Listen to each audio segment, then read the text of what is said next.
A quick pre-Shabbat message today because I've had to spend part of my afternoon dealing with police and insurance companies. Because at some point today, when I was parked somewhere, somebody decided to drive into my car and obviously then knew what they did and then drove off. And that leaves me challenged. Challenged with morality, challenged with people. It makes me think about the book of Psalms, which says it's better to put your trust in God than it is in human beings. Suddenly today I'm finding that resonating quite strongly. But I don't want to become skeptical of people entirely. Just because one person behaves in a very bad way doesn't mean all people behave in a bad way. And yet, at the same time, when we look at the world around us, we see a lot of people behaving in very bad ways. I know a number of members of our community, a significant number, actually, of members of our community who are finding themselves very challenged because people who they thought were friends are suddenly saying and doing things that are extremely problematic. And so it's easy to become skeptical, I think, and it's interesting how much as the negativity of the world builds up among us and around us, suddenly one incident can just tip us over. And I feel like we probably have to be on our guard against that, even though I'm tempted to say all people are terrible. I know that's not actually true, but sometimes it feels like it. And so what do we do about that? What do I do about that?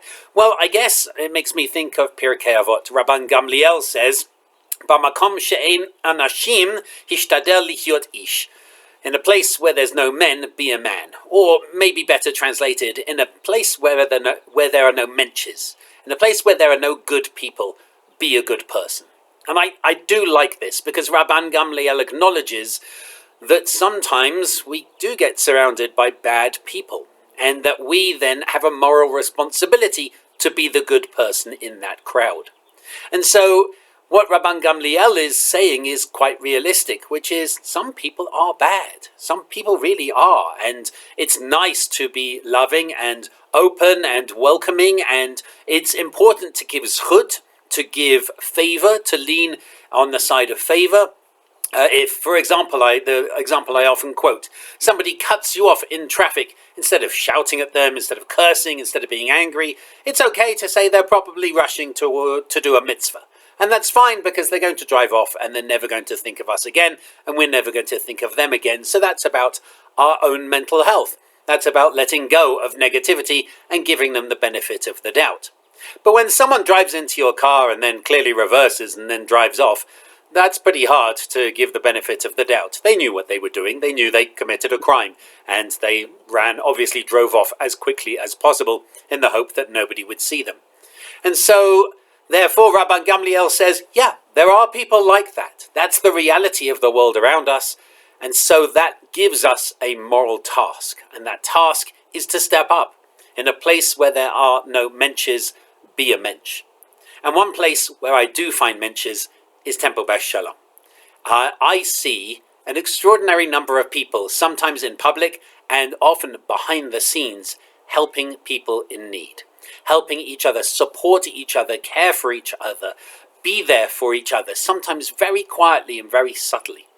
And that's really important for me as a rabbi of Temple Beth Shalom for very nearly 12 years now. It's very important for me to know that this is not just a good community, but a community of good people, a community of menches, and that's really important. So I invite you to join us for our Kabbalat Shabbat service this evening. Just come and surround yourself with menches, with good people. Tomorrow, I'm not going to be available. Two among many menches have stepped up to help. Scott is going to be leading our Torah study, and that is online only. That's really important. Online only Torah study tomorrow. And then Dan is going to be leading the Shabbat Shacharit service. Please come and support him and support the community as well. So I hope to see you this evening, and I hope that this Shabbat, I hope that the despondency doesn't set in.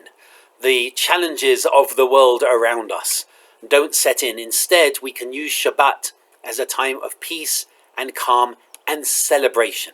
Celebration of goodness, celebration of the goodness of each other, celebration of the goodness of our community. I hope to see you then and wish you Shabbat Shalom.